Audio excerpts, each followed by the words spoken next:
Welcome back to the shop, guys. I'm Meredith with Madam Diesel. Today, the shop got a new tool, so that means we get to play with some fire.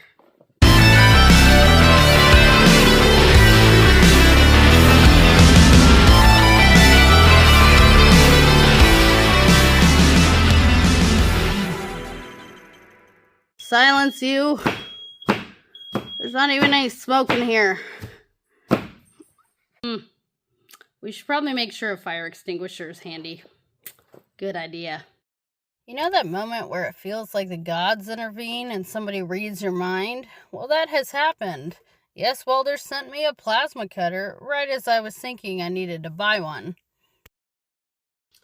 Well, I'm pretty excited to say the least. This is a plasma cutter from YesWelder, and they reached out to me to see if I wanted to test it out and do a review video on it. And, you know, the funny thing is, my friend and I were actually just talking about me buying a plasma cutter. I've been meaning to buy one for years, and I've never gotten around to it. This particular plasma cutter, this is the 55DS-Plus. This thing works on both 220 and 110. So, I like the packaging. I like how small it is. I think I'm going to stick it on my welding cart. That way it's portable around the shop. And we'll get this hooked up, see how it works. I've got plenty of things I need to cut right now. So, yeah.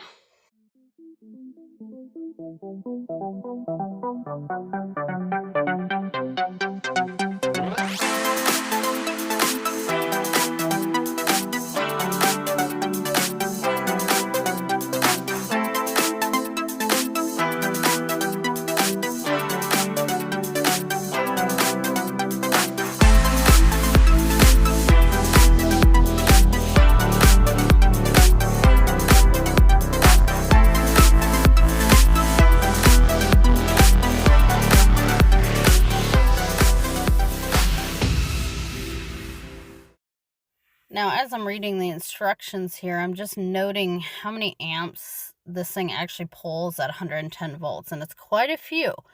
And, you know, any garage circuit is going to be 20 amps, and so I'm curious to see if we're going to be blowing breakers on this circuit. I'll make sure everything else is unplugged, and, you know, we'll get all set up here. My 220 actually has the wrong outlet in it right now, so I got to swap that over.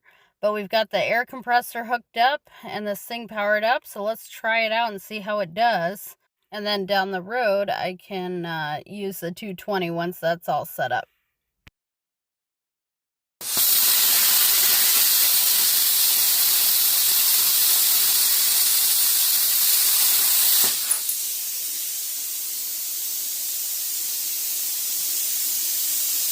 That's awesome.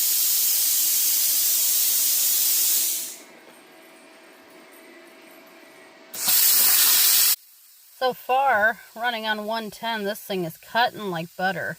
And I'm moving a little bit fast for it. It's been a few years since I've used a plasma cutter, but it doesn't seem to mind this plate steel at all, which is pretty rad.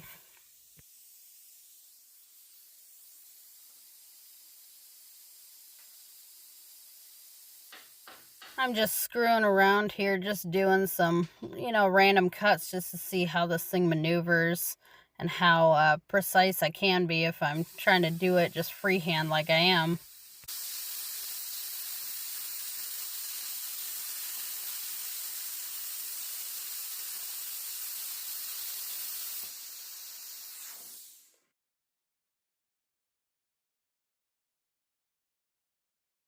Now, as mentioned before, I was concerned about those breakers blowing, and guess what?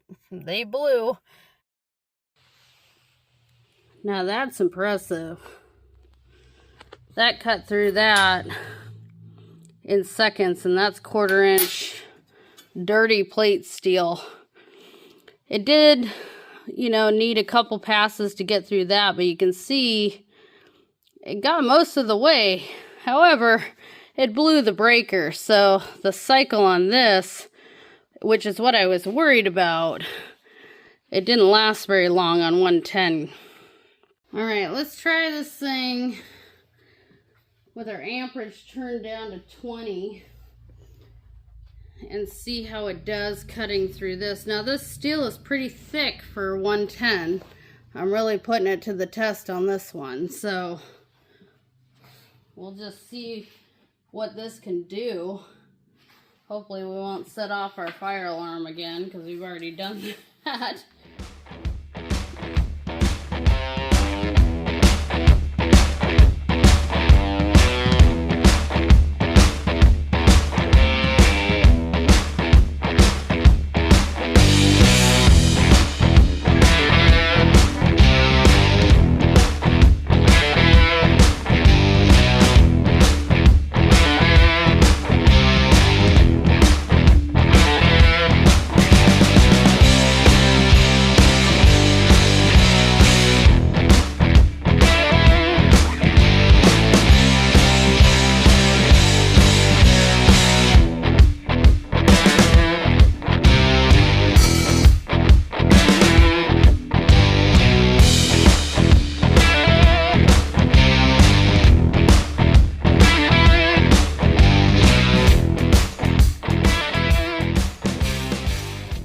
So I turned down my settings a little bit since we're on a 20 amp outlet, and you know, this I believe is output current, but it seems to run just fine on 20 amps, not any higher. And as long as you take it slow, this thing really does well for 110. I mean, this is, you know, again, ½ inch or ¼ inch, which is pretty thick for kind of a small plasma cutter. And now granted, we're not running on 220 because I don't have the right plugs in the outlets yet. But if it cuts this well on 110, I'm really excited to see, you know, what it can do on like the really, really thick stuff. So, what are the first impressions of this little guy? Well, pretty darn good for 110. Usually, machines that operate on 110 are super limited, which, of course, we all should expect. But I was pleasantly surprised that this one can actually cut through the ¼ inch, like, plate steel, and it did it just fine. So, that will work really, really well. Most of what I have is ¼ inch or less. And the reason I kind of, you know, wanted a machine that could do either 110 or 220 is a couple reasons. One is not every shop I've been in has actually had 220. And two is I'm also mobile. So when I'm working in the boatyard and stuff like that, my local boatyard does actually have compressed air and 110 at every like boat station that you might be working at. And there are times where you are cutting through, you know, all kinds of stuff, steel, aluminum, whatever. And so to have a plasma cutter to be able to cut through that and be done would be really nice. So I'm really excited to put this machine to the test the longer I own it. I will be getting the 220, you know, the proper plugs set up, because I am curious about that. There are times where I do actually need to cut through some very, very thick stuff, and it would be really nice to be able to use, you know, the full 55 amps. If this thing does as well on 20 amps, you know, as it did today, then I'm really excited to see what 55 amps is going to do. And I'm sure it'll be, you know, just like any other machine I've used. The first machine that I learned on was a high-end Miller, you know, more than 10 years ago. It was at the truck shop I was working at. And I've been hemming and hawing about, you know, buying one of those. And, you know, it's so funny that, you know, when I started seriously thinking about it, this thing literally like shows up. So thank you, YesWelder, for reading my mind.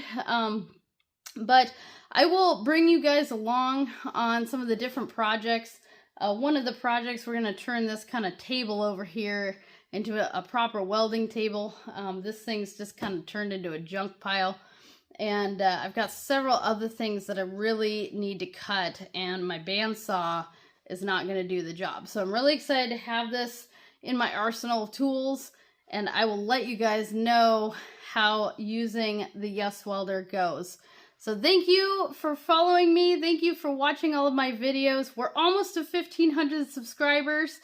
You guys have been absolutely wonderful. I hope you're enjoying the content, and I will plan on seeing you guys in the next one.